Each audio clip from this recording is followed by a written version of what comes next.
Okay, so we're going to do a deep dive into the internal monologue. We're going to continue our discussions on the internal monologue. Now, before I launch in, I wanted to say this. Every time I do a video on internal monologues, there's always somebody who comments, well, not everybody has an internal monologue. My response to that is, yes, they do. Every single person I've had a conversation with about this that has said to me, I don't have an internal monologue, when I work with them over time, they are able to identify the internal monologue. A person without an internal monologue would be a person who, in my opinion, has some sort of like brain damage. And not even a negative, it's not even a bad thing, because to not have an internal monologue would mean that you are the most zen motherfucker on the planet. Okay. Like, most people have an internal monologue. It's just not always vocal. It's not always an auditory hallucination. The reason why I call it a hallucination is because you're the only person who can hear it, right? So nobody else can hear this voice in your head, it's a hallucination, right? But for some people, it's not always a voice. For some people, it is visual, right? So they're sitting, minding their own business, and all of a sudden these images just start popping into their head. And it's typically about something that they regret doing or not doing in the past, or something that they're anxious about in the future. So unless you're just a completely zen person who has zero anxiety and doesn't worry being the operative word, doesn't have worry about the past, worry about the future, has no regrets, right? Doesn't overthink things, doesn't analyze situations, doesn't have anxiety about something or any sort of fear around the situation of what could happen, what did happen, what you want to happen, that doesn't have any hopes, right? False or otherwise, for things that if that's you, then bless up. That's amazing. That's an amazing existence. But every single person that I've met who has said, I don't have an internal monologue, what are you talking about, this voice in my head? Turns out, typically, 10 times out of 10, but obviously just in my experience, they do have an internal monologue. It's just they have been so identified with it. It's either it's either visual versus auditory. So they're just visual, internal visual hallucinations, or they're just so identified with this thing that there's no space behind it. So it's just driving their actions, right? And so when I sit and I watch them, I'm like, okay, you have no internal monologue. Then why are you feeling, where's this anxiety coming from? Where's this fear coming from? Where's this jealousy coming from? what is triggering your anger right now? What assumptions are you jumping to in this present moment that is causing you to react in this way? So if you are reactive, if you lose your temper, if if things kind of bother you, if you feel anxious, that's still the internal monologue. It's just operating in a different way than just a voice in your head, right? And over time, you'll start to see how this thing sort of controls your behavior, but you need to give yourself space between it so that you can see it operate. But just because you don't hear it right off the bat doesn't mean you don't have it. It just means that it's either visual or you're too close to it that you think it's you, right? Because we live in a society that we're programmed from birth that, okay, that voice in your head that you hear talking of these images, you're the one generating them, but you're not the one generating that. If you look at our society, that's why I think it's very important that we do have these discussions, and I'm totally okay with revisiting these topics and almost doing deep dives into it as I continue to learn and read and learn more and sharing this with you, because I genuinely think that the internal monologue is what is responsible. And please bear in mind that from this point on, when I say internal monologue, I mean things like intrusive thoughts. I mean things like visual hallucinations that cause negative emotional stimuli or negative emotional sort of reactions, right? Energy that sort of throws you off, right? That's what I'm talking about. So I don't want to just having to repeat the same thing. But if you look around in our society, think about the chaos, the disagreements, the anger, the war, the arguments, everything, from people just leaving comments, that's their internal monologue that's driving them. So even down to sickness, heart disease and cancer, more and more doctors are starting to realize that there is a correlation between being in a constant state of stress and cancer.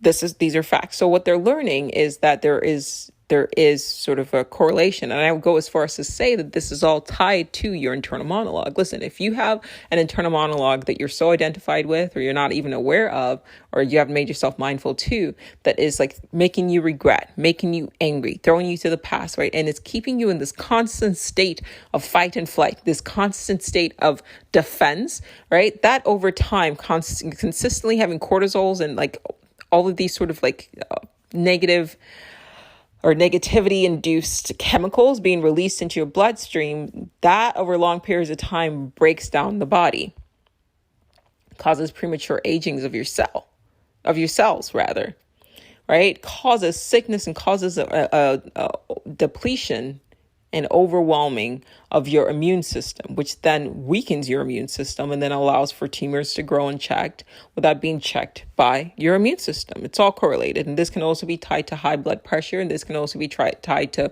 heart disease, inflammation. It's all tied. So to me, I think that's the biggest thing that plagues our society for the most part. Because I think that having this quiet monster in our head that we're not aware of, we're not actively trying to tackle. I think that if we can start tackling that, at least on an individual basis, then coming to terms with and sort of breaking this thing down, right? We'll have it so that when our minds are cohesive and not being dominated by these things, by these thoughts rather, that it should then reflect. If our minds are not in chaos, if our minds are not sort of polluted by negativity, then it should then reflect externally on the outside onto our world. So the reason why the world externally is the way it is because internally, this is what's going on with the collective. Okay, so that's why I think it's worth examining. And I plan on doing even more episodes of this in the future because it's very important, right? So think about like what causes depression, what causes anxiety, what causes suicide ideation. So a lot of the times it's people just sitting there and zoning out, listening to this thing. So I think that's very important that we start talking about this seriously. It's amazing how many people that when I post videos about the internal monologue and I'd say how like sometimes like I catch myself just listening to this thing, bringing up shit from like 20 fucking days ago or whatever. A lot of people seem surprised that they're not the only ones that are going through this. Like, oh my God, I have the same thing happening to me. What is this thing? And I'm like, yeah, let's talk about this. Let's talk about this because if more and more people become aware of it, because the way it operates is that it functions and it's emboldened by you being unaware of it. So let's shine light to it. Let's talk about what this thing possibly could be. Now, in this discussion, I'm going to avoid taking any hard positions, right? So in the book Cosmic Trigger by Robert Anton Wilson, he talks about not believing your own bullshit and or not believing your own BS, which is not confining yourself into a BS, a belief system. So what I want to do with this episode is posit 2 different theories, maybe 3, as to what the internal monologue truly is. And then we figure out which it is, but without picking, just having our minds open to what would be the most probable explanation for the internal monologue. Okay. So first explanation I've actually discussed on this podcast. I've talked about 2 books in particular, The Untethered Soul and No Self, No Problem. Now, those 2 books basically say, for the most part, that the internal monologue is actually just your left brain. It's your left brain is vocal. It is, constructed out of like social expectations. It's something that is tied to like our ancient ancestors and their fight and flight. And so it's constantly looking out for ways to protect you. But as a result, that because we're now living in a quote civilized society, we don't have anything sort of to protect us against. But that thing has been finally developed and fine-tuned over time, that it's almost like an alert system just going off like all the time. It's like it needs to be reprogrammed because it is almost too alert for the type of life that we're living in, right? So that's one explanation. But it's an explanation, it's a theory, it's based on sort of materialism. I'm not saying it's wrong, but let's just put that to the side there. Another theory is that perhaps what the internal monologue is in fact a parasite. And so you hear of these sort of ideas in books like The Power of Now by Eckhart Tolle. And another one would be the book, hold on one second. The book is called WETIKO. Make sure I'm pronouncing that properly. And it was just introduced to me by a friend. And I appreciate you. You know who you are. Thank you, girl. So that's another sort of idea that the human race, the collective, has been infected by a parasite, and so that is what is responsible for these negative thoughts and all of the chaos that we see occurring in our world and all the suffering that this thing brings out. They liken it to a mind parasite, something that is actually an infection of the psyche of the collective, of the human race. So I don't want to put my foot in any camp. I want to let's sit and talk about these, because at the end of the day, becomes an exercise in free thinking. Because nobody really truly knows. At least I don't know, right? But until I do know, I'm okay with speculating and not pointing myself into or fixating on a particular camp, so that I don't close my mind to other possibilities. And I will say this, that this world, the way it is, it almost seems like it shows you what you expect to see. It's very flexible in that way. So if you can keep your mind open to all possibilities, then you will be able to see all things, right? So it's important that we don't firmly, commit to one mindset. I think we can kind of maybe even blend the two, while keeping our minds open that there could be a third explanation. But what particularly is fascinating to me right now is the explanation of it being a parasite, specifically an interdimensional or extra-dimensional parasitic race, species, right? The reason why that resonates with me is because, I don't know, maybe I grew up with watching too much sci-fi, but it just, for me, the left brain explanation, while I get it, it's just, I have sat and I've meditated and I've listened. I've watched this internal monologue go off, and it doesn't even sound like me. It's not my voice, right? So a lot of people have requested, I'm sorry, not requested, I've reported this same experience. And when they actually sit and listen to the internal monologue, it's not using their voice, right? That's if it's auditory, of course. It's not their voice. And two, I'm often at odds with it. So if it's really me, then why am I at odds with it? Why am I grappling with? Why am I fighting with this thing, right? So if I set up a goal for myself, hey, we're going to brush our teeth, we're going to floss, and then we're going to go to bed. So that's my goal. I'm going to try to do this within the next 45 minutes, right? And we're going to be peaceful. We're going to be quiet. Let's just brush our teeth. And then why all of a sudden, while I'm the one who consciously set these goals, here comes this thing talking. Why are you talking? And it's bringing up shit that's starting to make me feel bad. So that's why, while I appreciate books like The Untethered Soul, and I appreciate books like No Self, No Problem, because they have been very helpful, to me, I lean closer to it being something else. Now, whatever that something else is, we're going to play also in that category of it being a parasite or something else. We're going to kind of split that category into two different discussions, and we're going to sort of examine those as well, analyze those topics as well. So it feels parasitic. It feels like there's something in the mind that wants you in a negative state. That's why I have a hard time accepting the left brain theory, because why would an aspect of myself want to keep me in the state where I'm constantly in a negative state? And over time, if you stay in that state, you start to feel drained, depleted. And as we've said, over time, you could actually make yourself sick. There's nothing else in your body that I can think of that literally actively works against you, right? That works against you to sort of break down your own self. Imagine if and if there is, then it's a disorder, right? So for example, if you have an autoimmune disorder and your immune system starts attacking itself or attacking the body. That's a disorder. Something's not going on there. So if you're telling me that it's the function of the left brain is supposed to be to protect you, and now it's just sort of going off or whatever, but it was good for your ancestors to always kind of be alert and always sort of overreact to fucking everything because it aided their survival. These are stories at the end of the day. They're stories that we and archaeologists and, psychologists even come up with to kind of basically help us better understand the past, but they're stories. We don't know. So I don't want to accept anything while closing my mind to something else. This feels like a disorder. This internal monologue, invasive thoughts, because it drives people to suicide. It drives people to depression. It drives people to anxiety.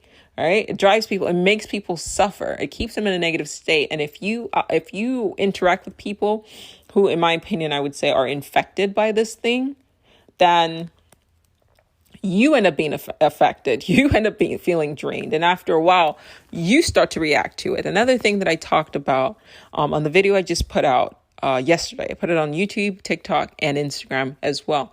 But another thing I talked about is that invasive thoughts tend to sort of be connected with like other people, right? So like you might have something that you've been sort of stressing about, right? And then out of the blue, a person will say, like a stranger on TikTok, okay, we'll just say some shit to you, leave some shit on your comments that you're just like, how would you even know that that's something like that's been in my mind that I've been like really thinking about? And it's always negative, right? It's never anything fucking uplifting, right? But it's set in a way to get you to like sit and think about it, right? So for example, here's like a very good comment I got one time where I posted a video and the person commented, they said something like, this is what happens. This is what happens when you read too many of other people's ideas.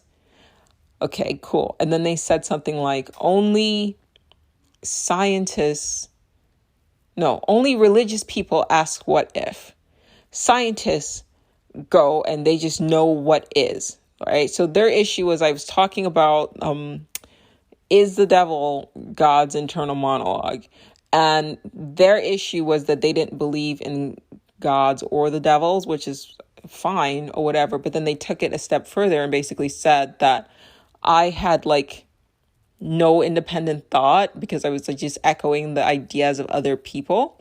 And then also that they also suggested by this comment that I was also deeply religious because I was asking what if, and only religious people ask what if. Most people who consider themselves actually believers of science just like, accept logic and facts as facts. And that was the comment. And like, it was like finally tuned to sort of provoke a response and move me into a state where now I'm going back and forth with this person because it was the dumbest fucking comment that I've ever read in my entire life. But that's why I have it in my head, right? But then I paused and I was like, this it's not done well. Like, so maybe their internal monologue, their parasite or whatever, we're going to straight up just call it a parasite now, for this part of the conversation. But maybe their parasite was just not fully formed or it was like sick or something, but I could see what it was doing, right? Like it knew the things to say to get me to respond. But I was like, but it's not going to work because like, this is fucking stupid. Like everything is it was just the dumbest, most contradictory comment that I've ever read. But that was what made me think like, is this thing a hive mind? Because like 6 months ago, that comment would have made me respond. Now, how would a stranger who watched one video know what to say to get me to respond? Because obviously I'd want to jump in and be like, are you fucking stupid? Yeah. So that made me think like, what if this parasite that's in our heads, right, is like also it operates in a hive mind. So let's say humanity and the collective consciousness has in fact been infected by a parasite. And we're going to talk about the origins of the parasites in a little bit. But let's say humanity, the psyche, our collective consciousness has been infected by a hive mind of psychic parasites that feed on negativity. Then you should be really mindful of like when you interact with a person and all of a sudden like they're being negative or they say some shit to you that then you feel like you give yourself enough space to allow yourself to realize like, wait a minute, this is meant to antagonize me, but to whose benefit? Which is once again why the whole left brain theory doesn't really resonate strong with me, because when I sit and have a conversation with somebody and it starts like turning into an argument, Even if my consciousness wins the argument, who really wins? Because one, I just wasted and depleted my energy arguing with somebody, right? So, okay, I proved that they were wrong, but how does that help me, right? I've just been vibrating on this low fucking vibrational state, going back and forth, maybe even yelling with this person. Now we're both exhausted. Now we're both drained. Now we're both tired. We're both angry. We're both upset. We're both annoyed. How does that help either of us? Now, if there is in fact a parasitic hive mind that has infected the human race, right, and feeds off of negativity, then it would make sense for the parasite, just like the toxoplasmosis gondii parasite that hijacks the nervous system of a rat and makes the rat walk up to the cat so that the cat can consume the rat, because the toxoplasmosis gondii needs to complete its reproductive cycle in the gut of a cat. So this interaction between the cat and the rat, where the rat provokes the cat, doesn't benefit the cat or the rat. The only person that's being benefited here, or the only entity that's being benefited here, is the parasite itself, because it's trying to get into the gut of the cat. So when I look at those things occurring in nature, to me, it makes sense that the same thing could be occurring with humanity. So that the next time I get into a conversation with somebody and I start seeing it going where they say some shit, where they're trying to essentially provoke a response out of me, I can take a step back and go, they're infected. It's not them.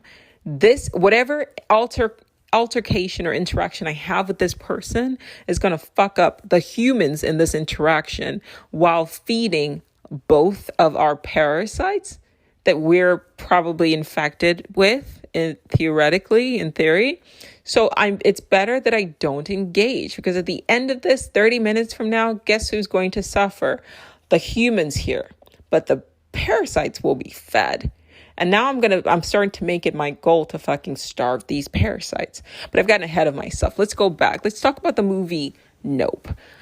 One of the things that I liked about the movie Nope is that it presented a different perspective on the whole alien phenomenon, right? So it presented an extraterrestrial, but spoiler alert, if you haven't seen it, I'm going to try not to spoil it too badly, but just heads up. If you didn't know that it was about an alien, sorry about that. It is. I mean, I thought it was pretty apparent by the reviews. Anyway, but I'm not going to spoil it, but it does give you a different perspective on what an alien could be. That said, I think that the movie was dealing with more than like one species of aliens. I think that there's like maybe one or two scenes that are missing from the movie to tie everything together, because there's at the beginning of the movie, and then when they showed the alien, two different things were occurring. And looking back, I'm like, okay, what's going on? Because there's a missing bit of the story. Okay. So for example, without spoiling it to the best of my ability, there was a scene where there was a shoe. Something happens. I'm not going to spoil it, but there was a shoe, and the shoe's just sitting on the ground, completely standing upright. Actually, this is like the beginning of the movie. The shoe's just standing upright. There's a force, obviously some sort of force acting upon the shoe, and it's just standing on its heel straight up like a fucking skyscraper, something like that. It's not supposed to do that, right? But it never falls. So there's chaos all around, but the shoe stays balanced. And to me, I was like, okay, there's some sort of energy happening here that obviously ended up affecting everybody around the shoe. Something's going on. And I was like, okay, this is going to get tied into what we will eventually see as the aliens, right? That's one scene. There's another scene where there's a character played by, I think his name is Yun. I don't remember what his first name is, but he was in The Walking Dead. And he plays like this guy named Neptune. There was a scene where I think it's Neptune, Nep something. Anyway, there's a scene where he's just sitting on a table and he's sort of thinking about something that happened in the past. But then when he comes to, supposedly, or where the scene shifts back to him in the present, he's zoning out and unblinking for longer than natural. And that, to me, I was like, okay, what's going on there? Right? So that immediately made me think about our internal monologue, because that's exactly how the internal monologue operates, by the way, right? It sits, you sit there and it's just flashing shit into your head from like the past, right? All the most horrible fucking things that could happen. It's just flashing it into your heads, right? And you're just like zoning into it, right? And you're completely not even, your focus is shifted to this internal monologue, to this visualization, and you're just gone. I thought that something was going to happen there where the alien would be tied into something going on a psychic level. But then towards like the, end of the movie, it's like, no, that's not what was going on. It's something completely different. I don't want to spoil it, but I was just like, what the fuck? That's not how you set this up, bro. Like it just went to another direction. So I didn't like that. I like the movie overall. But like I said, there were a couple of scenes that I'm like, can you tie this together? What does the shoe have to do with the ending? What is him zoning out for like, literally, it was like 10 minutes, this dude did not blink. What does that have to do with what we actually finally got, what we finally see? What is that about, And there's a lot of like random stuff going on. And I think that the only thing I could think to explain this is that Jordan Peele, the way he operates, I think he is a big believer on the idea that writers are told is to show, don't tell, that exposition is bad. Like your audience shouldn't just be told what's going on and why it's going on. Like your audience should be shown what's going on. The problem though is that exposition isn't completely useless. Like sometimes exposition is good so that your audience, like sometimes you just got to tell them what the fuck is going on so that your audience isn't left just guessing at what you meant. Sometimes you got to tell them what you meant, not like the whole movie, you know what I mean? But like throw in some exposition somewhere where like we can kind of connect with what you're trying to show us. You know what I mean? And he doesn't do that. I noticed he did this with Us as well.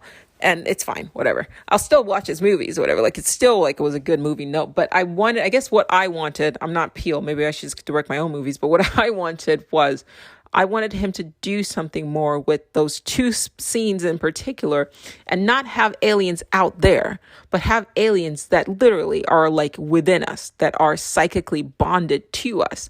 And that's what I talk about on the video I posted yesterday on my YouTube, TikTok, and Instagram channel of if there was an invasion of an alien species from another dimension, not even like another planet, another dimension, how would they come through?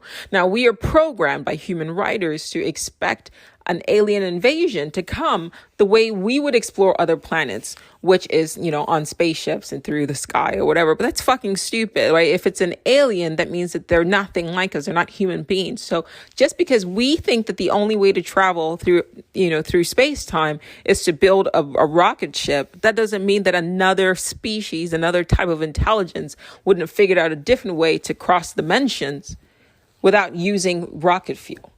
So we're projecting, or writers anyway, are projecting our expectations and how we would proceed through space and time and maybe even other dimensions on aliens.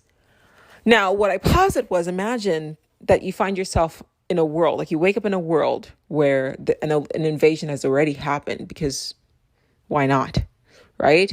But they didn't come in spaceships, right? They came through portals, like interdimensional portals that we cannot perceive using our human mind without, with our senses, right? And maybe they're even walking around right now. Maybe they're attached to us, but we can't like physically see them because our limitations of our five senses and our nervous system, right? How would we know? Now imagine that it is this thing that causes an internal monologue. Imagine, like every time I talk about this, I always think about that one Futurama episode where there are these aliens that are like attached to the brains of people, right? But they were green, so you could visibly see them. But imagine that you couldn't. And you're just born into the society and everybody's infected, and they've been infected for like thousands of years, right?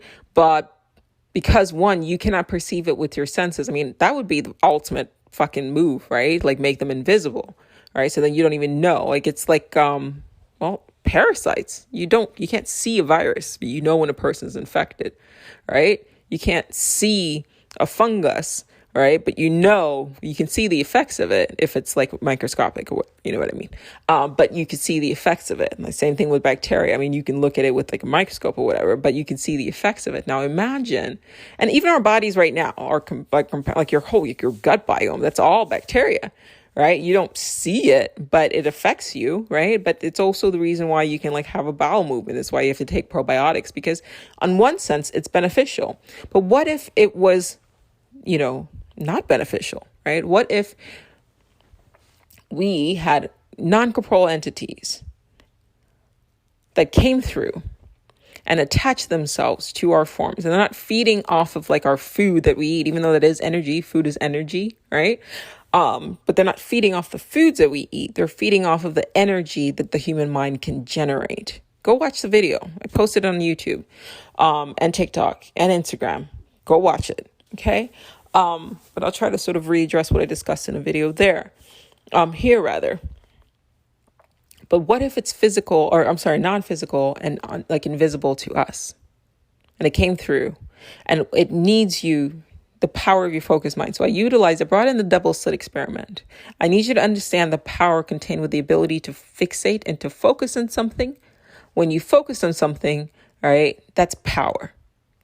Those who have been meditating for a long time realize how strong they become psychically, mentally, when over time they've trained their mind to focus on a mantra or their beat or their breath or whatever. And over time, continuously detaching attention away from the internal monologue, shifting the focus back to what you want.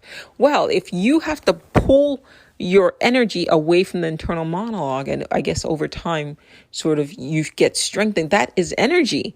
You're strengthening yourself. You're changing your brain. These are facts. Meditation literally alters your brain. So the act of you sitting there and constantly detaching or disconnecting from an internal monologue is powerful enough to physiologically change your brain, affect your brain on a material level. You just sitting there for 20 minutes a day, shifting your focus away from your internal monologue.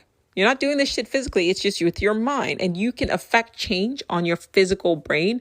That should tell you something is going on there, right? So the power of your focused mind, like I said, I mentioned the double slit experiment. What the double slit experiment showed was that your consciousness has the ability to collapse a fucking wave function, right? To collapse a wave function, make like energy change from, a particle or a wave, or to choose a state, particle or wave, or wavicle, right? That's where it exists. That's power. So if I were an energetic parasite and I knew that contained within the human body is this God, right? So I've talked about this in past episodes, right? Your consciousness outside of this body, because the function of this body is to limit consciousness. I'm going to say this till I'm fucking blue in the face. The function of your body, you are not your body, but the function of the body is to limit your consciousness. Outside of form, you are an omniscient being. You might be a fractal of an omniscient being, but a drop of water is still water. It's still the same compounds, H2O. You are an omniscient being, but you are confined to form. So you can generate energy, right?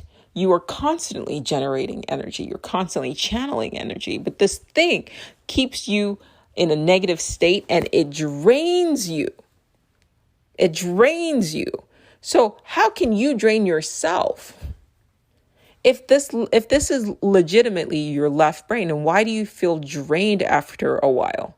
Especially if you persist in like a negative thought patterns. If you persist and you're consistently sitting there and listening, how is that you? If you can be drained, that doesn't make any sense. If it's a cycle and you're generating energy, then you should be able to absorb the energy back into yourself if it's you, which is why I lean stronger to it being a parasite, an external parasite. Perhaps it's not visible, but it certainly is a parasite. And the two books that delve into this a bit, one, my absolute favorite, Power of Now, two, WETIKO, right? But the others who have had sort of similar ideas where they're basically saying that there's a mind parasite.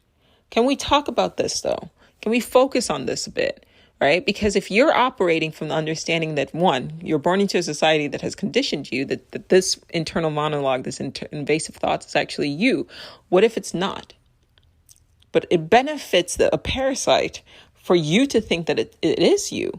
So that then you're not doing anything to sort of break away from that. So it can feed in peace. If you think, like, let's say I'm a mosquito and I attach myself to you, and you think that you're supposed to have a mosquito on you, then you won't flick it off. So this is what makes me think that it's an intelligence, not just a parasite, but it's an intelligence. It's a parasitic intelligence that knows that it's benefited from you thinking that it's an aspect of who you are. And also that when you engage with individuals who they are infected as well. And I used in the video, Rick from The Walking Dead, where he says we're all infected. We're all infected. But I think you can starve this thing, all right? But it benefits this thing for you to think that it's you, that it's your thoughts, that you're the one generating it. But time and time again, we know, we've seen this, and no, you're not generating these thoughts. You can't think your thoughts because they require you to think them before you think them. Now, I did get an email from a listener, and shout out to said listener. I never know if it's okay to mention somebody or not, so I'm just going to respect their privacy. But they said, so as I write this email, though, I am using the internal monologue to figure out what I'm going to say. So what is that? Is that then the internal monologue? And I said, no, that's you wresting control from this parasite and you exercising a conscious exertion of your will over what should be your left brain. And I think that that's what's going on. I think we can combine the two. This just came to me, that this parasite had to have hijacked the left brain. I think that that's what it has done. If I had to guess, I think that, let's see here. The left brain is Ooh, that's what they did too in the Futurama episode. They had Fry. It wasn't on the center of the head. It was on the one side of the head. If I'm remembering correctly, it was actually on stage right, but their left side. That would make sense. And I wonder if that's intentional or not, but it would make sense. That's what makes sense to me, So now imagine that this species has hijacked. Let's just say that there was a time when your left brain was actually used, like beneficial, was in balance with you. Like I mean like the entire human race, right? And the function of it was to help you create things and to imagine things, right? So that when you sit and construct an email, you're applying your conscious will over the left brain. It's a conscious effort, right? It's a deliberate and conscious effort to go, okay, I'm going to use this left brain to generate, I think that's what's going on.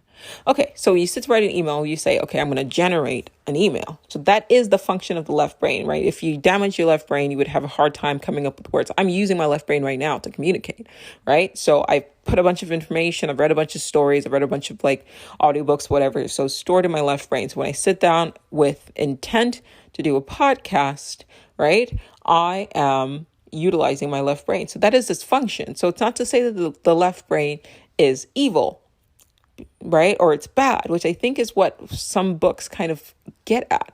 But I think that something has attached to the left brain, and is using the abilities of the left brain and maybe even sometimes the right brain.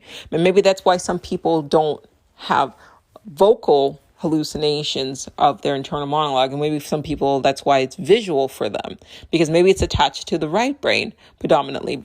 And that's why it shows up as imagery, right? But it's something that has to have been attaching to the left brain and is now using the left brain's ability to generate sort of like words into stories or whatever. And it's now spinning the shit that's going to cause you to react in a negative way and generate negative emotions. And then that's what it's feeding off of. At the very least, it would be a dope fucking movie. If you're listening to this and you want to do a show about this, please reach out to me. y1bfpodcast@gmail.com. Thank you. So that could be what I think is going on here. So now what do we do about this? How do we sort of address this? And maybe even if it matters to you, we could talk about, well, when did it happen? I don't know, honestly.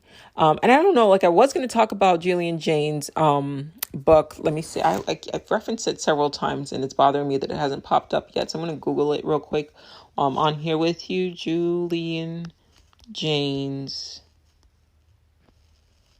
If I could type Jaynes. Okay, cool. The Origin of Consciousness in the Breakdown of the Bicameral Mind. Origin of Consciousness. Yeah, clearly I'm going to take a different stance from him, because when you start a sentence, a title of a book, The Origin of a Consciousness, and you're basically saying that because you have this internal voice, that internal voice and internal monologue is consciousness.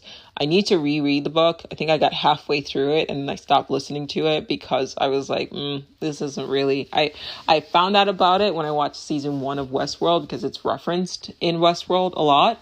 And but it wasn't like vibing with me. It was just very like, to me, I felt like I didn't like the conclusions that he was coming to. But I think one of these days, I have like several books that I need to go and read. But I think one of these days I'm going to go back and re-listen, but maybe with less offenses and an open mind, to see if I can steal some of his ideas, but make them my own.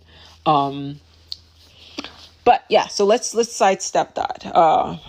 And let's talk about, because the when doesn't really matter. I would say maybe though, when humanity, if I had to guess, it's when humanity started sort of creating what we know of as civilization, but it's like a madness of civilization. When we started sort of coming together, not to like work together and like to work with nature, but we started building lots of structure and lots of laws, right? So that could be something that we were infected with.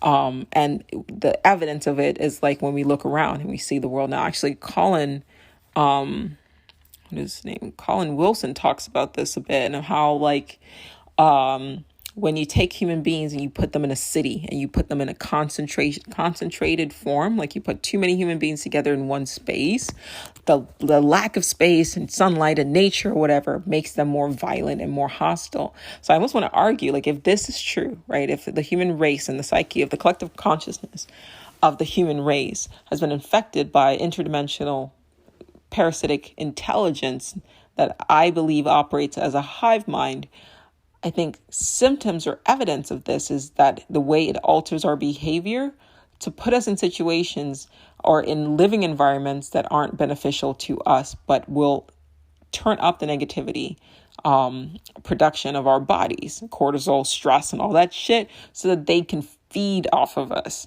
So then that you would find that in the city. I am never comfortable in cities. The high rises are weird to me. The vibe's always like off or whatever. I don't like close people. So I don't like being so close to people.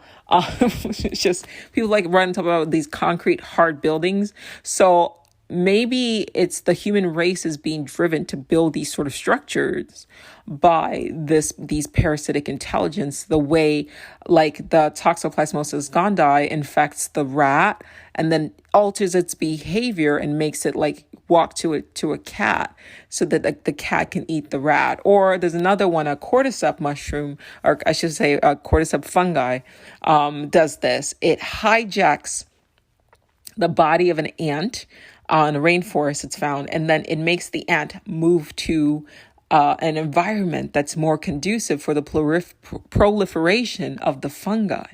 And legit, guys, like I've never felt more like, like, okay, this might be what's going on. I'm not willing to take 100% stance because I don't want to close my mind to the possibility of it. But if you look around, you look what's going on, you look at societies and things like that, and just history in general, perhaps this would have happened.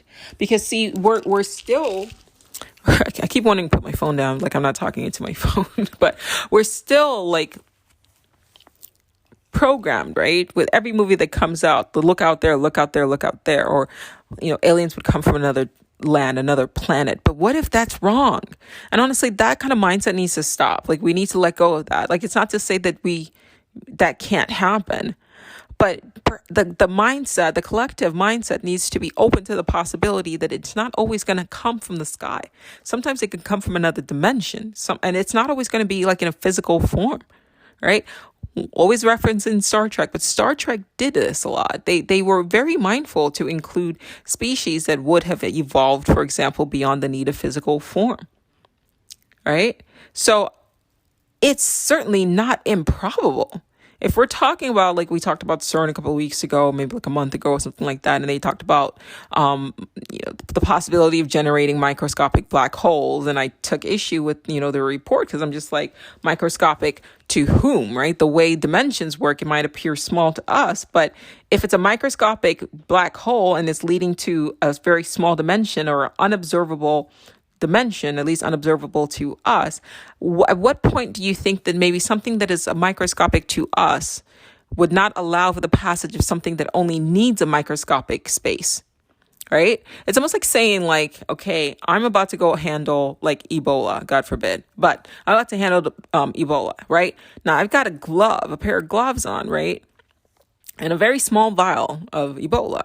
Now, the vial that comes up and my glove has a very small hole in it. And I'm just saying, you know what? It's okay. It's just a very small hole, right? But my hand has just a very small cut in it. Oh, it's okay because it's a very small cut. Well, a very small cut or a very small hole might be all it needs for the bacteria to come in and infect the body. So that's why the mindset to me of like, oh, it's just microscopic is weird to me. And the weirder thing to me is when people, I don't even want to call them NPCs. We could just say that they might just be infected by this thing. And I'm going to end it with a name for this, a possible name for this, if I remember. But maybe the people we call NPCs are actually people who have been sort of like they have more than one of these things on them. They're just so negative, right? And we think that they're so negative, but they're not, right? Like, it's like saying like, oh, like it's like saying that somebody's too negative. It's like saying like somebody who has like a cold or whatever, like they're coughing too much. It's like they're sick. Their negativity is a symptom of a disease. I'll say this again. Saying somebody is too negative is like saying somebody is like coughing too much, like they're coughing up too much phlegm. They're sick. They're proper sick. That phlegm is a buildup. It's a symptom. It's showing that this individual is deeply infected. So it's coming out as negativity. And you need to be mindful of this. If you're listening and you have people just out of the blue just cut you off, stop talking to you, they say that you're infected. Well, okay, that's a little bit on the nose. But they say like you're too negative, right? Like sit with that. Sit with this idea. You might be infected. I think we're all infected, but you might be doubly infected. If you're constantly looking for the worst in things, if you're constantly like, woe is me, if you're constantly like in a state of pity, you think that's you, right? Because that's what this thing needs it to do. Remember, let's say that these things are intelligent. We are not the most intelligent species on this planet. Fungi, mushrooms are fucking intelligent rather. Okay, let's go back. Let's talk about Toxoplasmosis gondii. How does it know how to hijack the nervous system of a rat and walk it to a cat? How does it know to identify a cat? That's a fucking intelligence, guys. So there's a lot of things we need to unlearn. Arrogance of the human race is one of them, because we just walking around and thinking that we're the most intelligent species on this planet is what blinds us. Is that level of ignorance is what blinds us to the possibility that something else is going on. Like, I need you to really sit with that. Like, a mushroom, like every time I take like a microdose, I'm well aware that this is an intelligence that I'm putting in my body and sort of introducing into my microbiome. I'm 100% aware of it. But to me, I found that it's an anecdote to this thing. And oh my God, I wonder if that's the treatment. Go figure, right? Somebody asked, do I think it's physical? I said I'm open to the possibility of it. But to me, I like to play with the idea of it being interdimensional because it makes sense if we cannot see. However, if it's something physical, if it's a type of fungi that affects the left brain, and that's what causes this like generation of like negative energy, if that's what it is, I'm okay with that too. But then if the solution of that is, okay, like let's just take some mushrooms or whatever, that's fine. But I don't know if I'm willing to once again stay there, because it could be something as simple as, all right, mushrooms just raise your vibration. But that's all they do. So it could still be non-physical. It's just that these entities can't really attach to you if you're vibrating too high. If you're in a positive state. Right. So when mushrooms raise they used to be two completely different things, right? That's just mushrooms just happen to be an anecdote, because sulforaphane does the same thing. I've mentioned sulforaphane several times. Sulforaphane with mustard seed does the exact same thing. It puts you in the same state that's very similar to magic mushrooms. Okay. So it may not be an entity. It may just be something it may not be something that's physical. It could still be like a non-corporeal parasite, which is intuitively where I want to lean towards. Is what makes the most sense to me. But things like mushrooms, things like, sulforaphane could raise your vibration to a point where this thing can't feed, because that's its weakness. Its weakness is its food is negativity. So if you're vibrating on a different level, then it can't feed. And over time, the same thing, it also feeds off of your focus. So it's twofold. So if you're meditating, right, and you're constantly shifting your focus away from the internal monologue, right?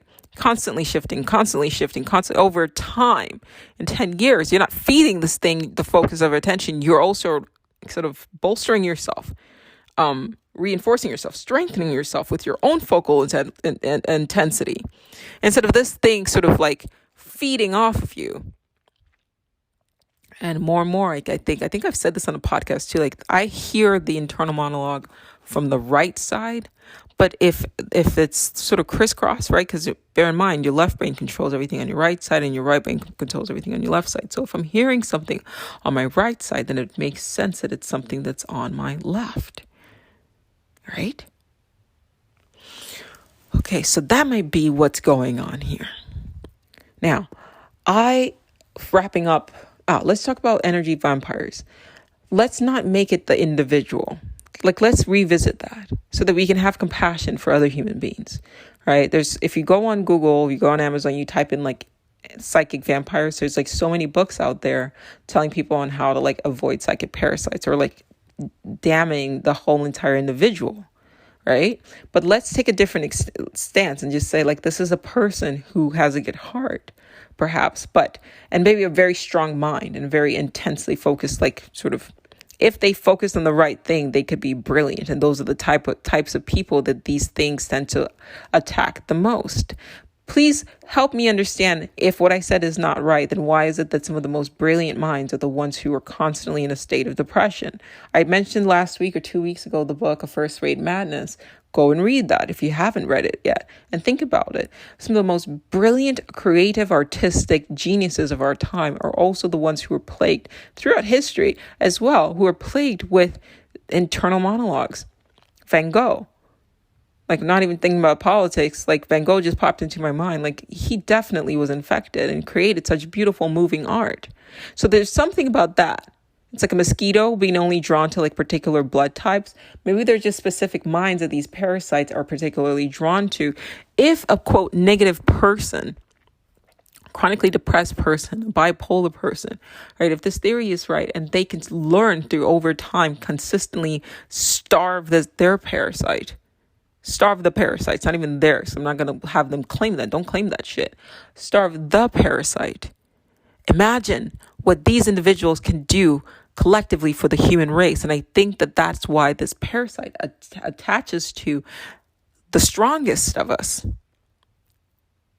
The ones who have the most imagination, the most power of a focused will. If you're listening to this right now, you're prone to bipolar disorder, or you've been diagnosed with bipolar disorder, ADHD, depression, right? If you're neurodivergent and you also suffer and are plagued, you're the one who can elevate our species. And that is why these things have attached more to you. I need you to think about that. Now, what is the solution? I've repeatedly said, you have to get yourself in this mindset where you're continuously detaching from it. Meditation is one. People think the moment I mention meditation to people, look, there's a video on my YouTube channel. Please go watch it, how to meditate. The moment I mention meditation to people, what a lot of people say is, well, I can't just clear my mind. That's the point. You're not trying to clear your mind. You're trying to control. You're trying to rest. Let's use what we've been talking about in this episode. You're trying to wrest control away from the parasite that's trying to hijack your left brain. So when you meditate, you give your left brain something to say, which is the mantra. Hare Rama, Rama Rama, Hare Hare Krishna, Krishna Krishna, Hare Hare. You are trying to take control of your left brain back from this thing. So when you repeat the mantra, that is your consciousness exerting force of focus. You're shifting the focus away from this thing to you controlling it. You do that over time, you begin to weaken. You weaken the hold that this parasite has over you by starving it, while also strengthening your will. You need the both of them. Okay? And the more you become sort of in tune with that and detached from this thing, the more you start to become aware of who you really are. Wait, I'm not this voice. This voice is something else. I'm not controlling it. Something else is going on. I am a higher self, what is called the higher self, and I'm contained in form. And part of the mechanism of my form has been infected. And so it's brought me lower. So you are your higher self and your lower self simultaneously. And I would take it a step back and say your lower self is actually your lowered self. But the more you learn to disconnect from this parasite and to starve it, the higher you become till you become yourself again, which is, in fact, what you call the higher self. And you'll notice this because then all of a sudden you're going to start having synchronistic events. Because a high self is a self who has taken the force of power, of concentrated focus away from this thing that has been draining you for years. And now you can shift that focus to reality and start collapsing wave functions in your reality. You're going to have to listen to this episode a few times so that then reality starts to reflect to you. That's power. Reality starts to reflect to you what you will, what you want to see, not what you have been feeding your focus, not the visualization that you've been feeding your focus energy to, these visualizations that are being generated by this parasite in your mind. And when that starts to happen, when you start reclaiming your power and you start shifting your focus to things that you want to focus on and starving this parasite, you're going to start having more synchronistic events because what you're thinking in your head will start being collapsed externally in a wave function. So then you'll start seeing alignment between the two. And that's what I think is what causes the experience of synchronicity. And you're going to see more of that happening. Take that as confirmation that you are becoming more and more of your higher self. Like you are starting to vibrate higher. Because keep in mind, this parasite keeps you vibrating low. And so the more you shift your focus away from it and you starve it, the more you become higher. And your higher self is the true self that particularly, especially outside of form, like as discussed in the book After, for example, outside of form, you are omniscient. So you start becoming who you really are. Know thyself. You start becoming who you really are. And it stops being a God confined to form. And you start being a God that controls form. And over time, a form that is not or no longer infected.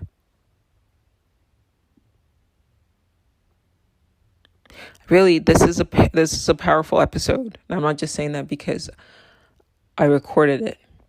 A lot of insight that's come to me. I'm gonna personally come back and re-listen to this. Okay. Right now, we live in a society that we're told it's left brain dominated, and I don't think that's what's going on. Like I said, I'm trying to avoid putting myself in any camp and keep an open mind. But if you look around, It's not left brain dominated. I mean, it's because we're hurting ourselves. It doesn't make any sense. It's dysfunctional. You don't see any other animal species behaving in this way. So there's a disorder going on. Unless you only see things going against nature if it's infected. A cat going up to a rat, that should be a red flag. I've seen so many videos of people posting this shit on TikTok when a rat goes up to a cat. And people are like, oh, this is so weird. It's like Tom and Jerry. No. I mean, yes, it is like Tom and Jerry. Great analogy. However, something's fucking wrong here. That's not natural. So if you look around and you see things moving against nature, that's a sign of infection. And look at the entire Western civilization. It's against nature. So this is a sign of infection. But every time you turn on the TV, there's always some asshole in a movie telling us how humanity, we're basically pieces of shit. No, we're not. Stop allowing whatever this parasite is to infect the collective with this ideology that we're nothing. It benefits us. It benefits these entities for us to think of ourselves as nothing but cattle, as nothing but pond scum, as nothing but useless.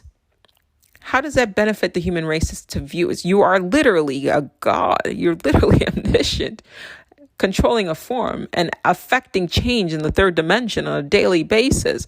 Right now, your consciousness has been sort of trapped and maybe hijacked by this parasite, but that was not the design. It's a virus. It's an infection, and it behooves the parasite that has taken over humanity to get us to believe this bullshit. So we continue to be its food, continue to sort of grovel, continue to be in this negative states. Please understand. To reference Julian Jaynes' bicameral mind, The Origin of Consciousness and the Breakdown of the Bicameral Mind. I think his argument is that consciousness, I guess, broke down the bicameral. It doesn't matter. Let's not get off track. Here's what he talked about. He said in the past, the human brains, you did not have the internal monologue. It was actually something external, and it kind of directed huge groups of people.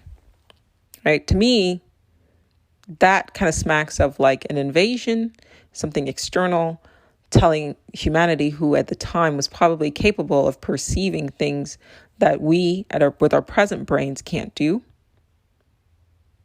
I'm going to talk about this. Let's talk about this. Hold on to that.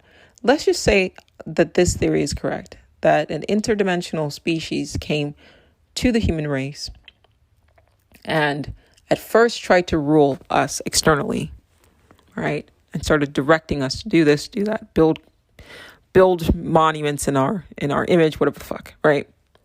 And human beings being human beings, we were like, fuck this shit, right? And there was a rebellion. And so these entities, being intelligent, decided the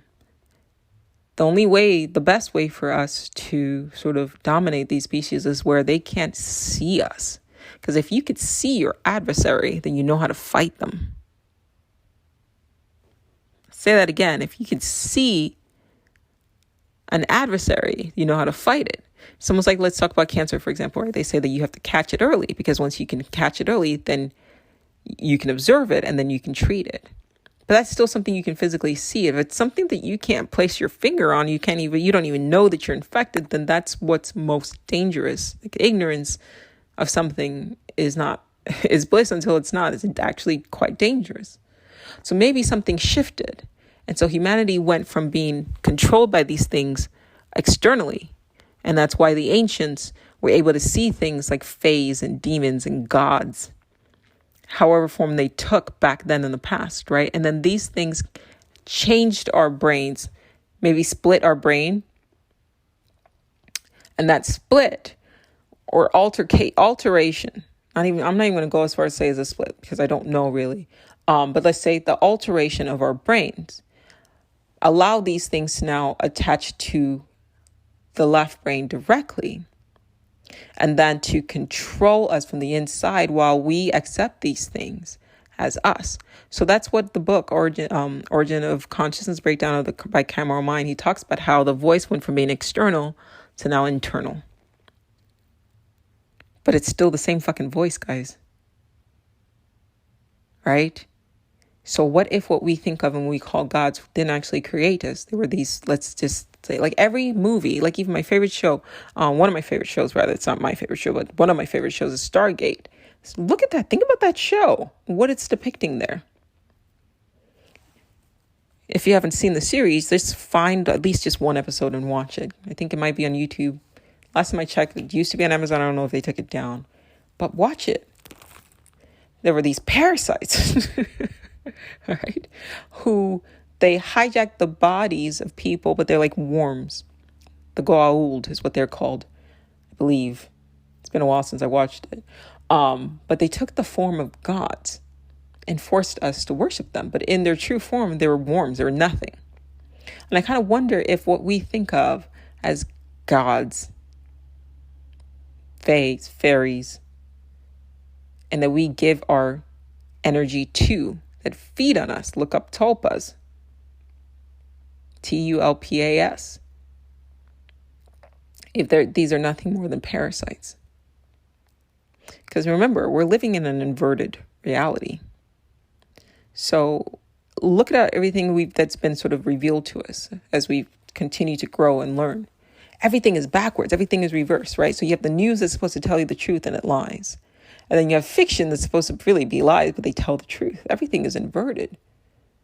So why wouldn't that be the case of what we have been sort of socialized to believe are, quote, gods? We're at one point in time actually visible, right? The brain, the senses, the nervous system was able to perceive it. And maybe that was the original function of the brain, to be able to sort of perceive this. But when these things came inwards, they altered the brain to blind us from seeing them on each other. I'm going to pull in another movie, They Live. They Live is an old cult classic from like the 1980s or 90s with Piper, Roddy Piper. He was a wrestler, but the movie is profound. One of my favorite cult classics. And so he looks around and the world appears normal, but then he puts on these glasses and all of a sudden he could see. Now, once again, the aliens take on, like, they're just like kind of walking around looking like us. But once again, it's dehumanizing the human being. And I don't want to dehumanize a human being.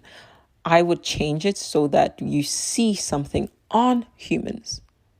And when he puts on the glasses, if I redid the movie, I would have it where he puts on the glasses. He can see that there's something on humans that is not visible to the eyes. And so that's why humans behave in this way. Then it's not the race that is the issue. It's the virus. It's the infection. We're infected. That's different. Then it's not fuck the human race and we're evil. No, it's something else, because in our form, we are pure. Something else is going on here. Really want you guys to think about this episode. It's one of my, I think, more poignant episodes that I've recorded. And I maybe will come back to this topic and even to this episode and sort of revisit it, because there's something here. Like, that allows you to have compassion for your fellow man, for your fellow woman, for each other. If you look around and say, we're sick. There's nothing wrong with humanity. We're not fucking evil. We're not viruses. We aren't viruses. We're infected, right? Do you remember in The Matrix when what's his name? Agent Smith says, oh, we're just nothing but viruses, when he was actually a fucking virus, right? That's inversion.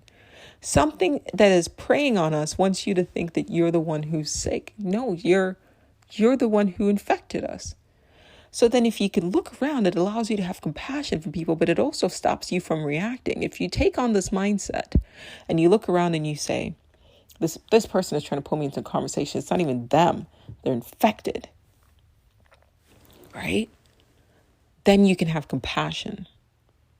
There was a quote from the book, The Ultimate Colin Wilson I was reading, where it said, he's referencing Maslow, the psychologist Maslow, where he says that something to the effect of, like, sick people only want to talk about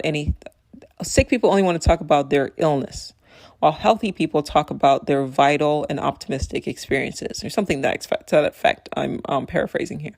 But I noticed that if you look around, most of our conversations tend to be around, quote, our illnesses, like what's going wrong. Not saying that you can't talk about what's wrong, but if the majority of the things you can talk about are all the things that are going wrong in your life, and you're making no habit, like the part of the conversation has nothing to do with you actually trying to fix it.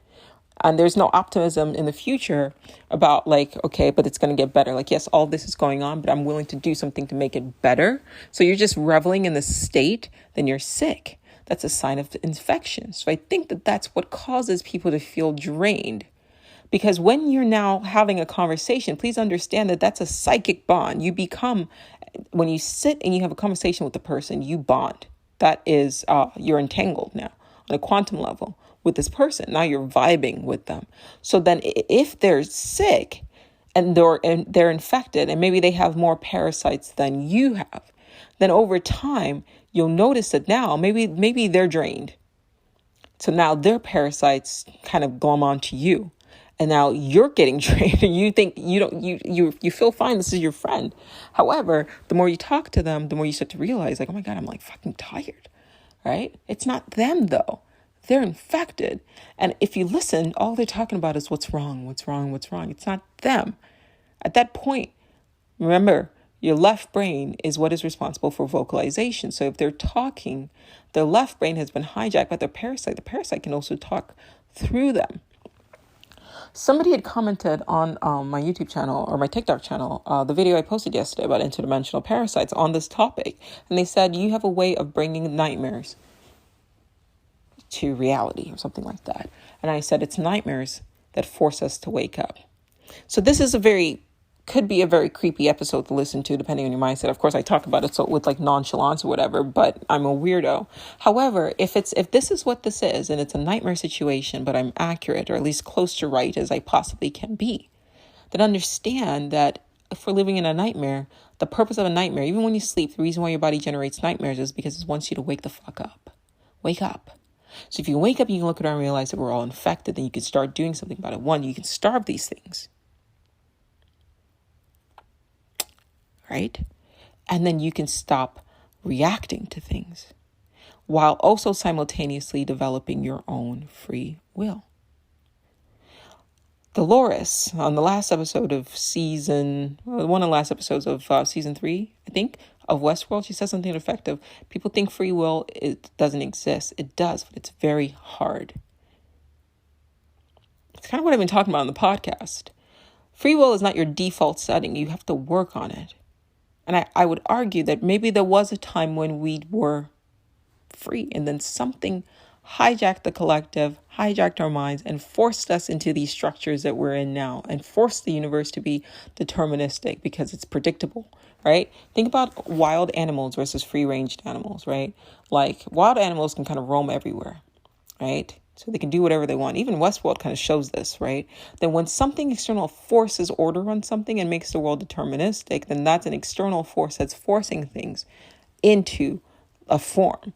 And it's forcing things into a form to its benefit. Just like forcing people into cities. Who does this benefit? Qui bono. For you to have true free will, you have to start by exerting your will, little by little. And the way you do that is every time you catch yourself zoning out, like Yoon's character in Nope, where he's just zoned out and he's listening, tell yourself you're feeding this parasite. Immediately detach. And every time you catch yourself in a conversation with somebody and you start to realize, oh no, like they're feeding their monster, or this is about to pull me into a low vibrational state, you'll feel it. You'll feel it in your chest because it's almost like a burning area. Like, right? That feeling you get when you're about to get mad. Pay attention to that. Where's that energy going to go? Because it's not going to go to you. Something's going to feed off of that. You're going to feed the parasite? That's how we need to be thinking from now on. Even if I'm wrong. Even if I'm wrong. How does it hurt? How does it hurt to perceive in this way? The world in this way, I should say.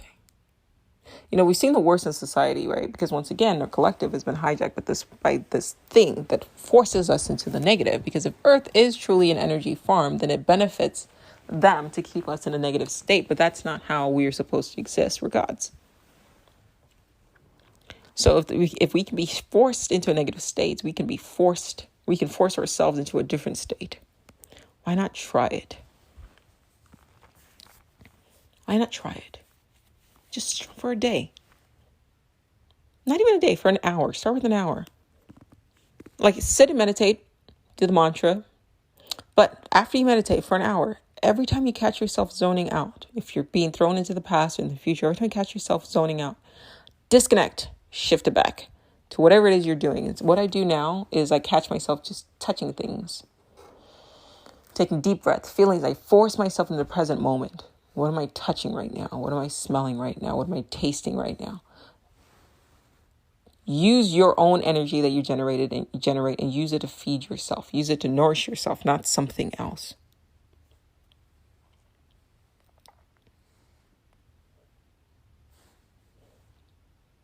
All right. Talk to you guys soon.